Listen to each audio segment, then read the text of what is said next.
Muy buenas chavales, hoy os traigo un nuevo vídeo que necesito hacerlo para tratar de explicar la situación actual del Circo del Sol.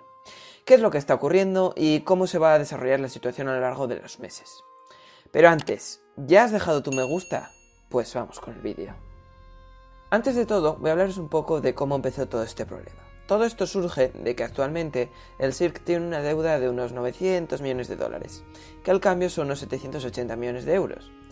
El Circo del Sol comenzó a arrastrar deudas desde que en 2015 Guy Laliberté vendió la compañía TPG, Fosun y la Caja de Ahorros e Inversiones de Quebec, quedando Guy con el 10% de la propiedad, la cual fue vendida a esta última en febrero de este año.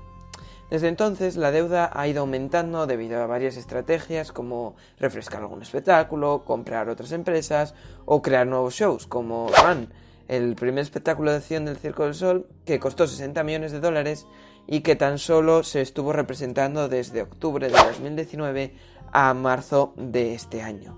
Cuando en marzo el circo se vio obligado a cerrar sus 44 espectáculos alrededor del mundo de forma temporal y debido a la llegada del COVID-19, provocó que la compañía dejase de recibir dinero y empezase a tener serios problemas económicos. Días después, el CEO del Cirque, Daniel Lamarre, mandó un vídeo a los empleados anunciando que establecería un ERTE para el 95% de la plantilla, es decir, unos 4.600 empleados. Ya en mayo, sus tres inversores inyectaron 50 millones de dólares en la compañía debido a una situación de emergencia. Días después, 60 empleados afirmaron que la compañía les debía casi $1 millón en trabajos por contrato que todavía no habían sido pagados. Un mes después, el 29 de junio, Daniel Lamarre anunció drásticas medidas en la empresa.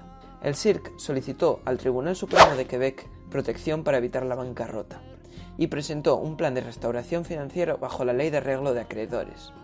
A través de este plan, el circo recibirá 100 millones de dólares por parte de los inversores y 200 millones por parte del gobierno de Quebec. La peor parte se la llevan los empleados, de los cuales sobre 3.500 de un total de 5.000 serán despedidos, aunque el propio CEO dijo que tienen intención de volver a contratarlos en un futuro cuando la compañía se encuentre en mejores condiciones económicas. El resto de artistas, mayoritariamente de los shows de Las Vegas y Orlando, continuarán en ERTE, puesto que serán los primeros shows en regresar, hacia principios de 2021. Por otro lado, se creará un fondo con 15 millones para dar asistencia financiera a esos empleados despedidos y otros 5 millones para pagar a los artistas. En el mismo vídeo, Lamarre dijo que el propietario del Cirque podría ser conocido este otoño, aunque el Cirque no ha dicho nada puesto los contratos de confidencialidad. Entre los postores muy posiblemente estarán Disney, Live Nation, Quebecor, que es una empresa de telecomunicaciones canadiense, Catalyst Capital, una empresa de inversiones privada, y el más esperado entre la comunidad de fans, Guy Laliberté, que estará acompañado de los legendarios directores Franco Dragón y Robert Lepage. ¿Será Guy el nuevo dueño del Cirque o será otro postor quien compre la empresa?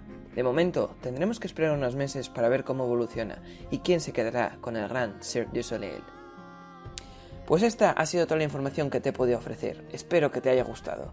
De ser así, me encantaría que le dieses a me gusta y lo compartieras. Y si te gusta el Circo del Sol, no olvides suscribirte a este canal. ¡Adiós!